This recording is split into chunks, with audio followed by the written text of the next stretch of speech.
Sarthak Janam Amar, written by the great poet Kaviguru Rabindranath Tagore in 1905.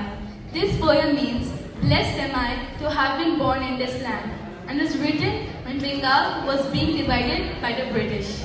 Let's welcome Priyan to the stage with a big round of applause.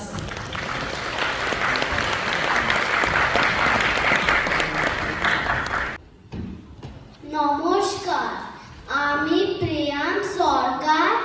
আজকে আমি শোনাচ্ছি কবি গুরু রবীন্দ্রনাথ ঠাকুরের কবিতা সার্থক জনম আমার। সার্থক জনম আমার, জন্মেছি এই দেশে। সার্থক জনম মাগো, তোমায় ভালোবেসে। জানি নে তোর ধন রতন আছে কিনা রানীর মতন, শুধু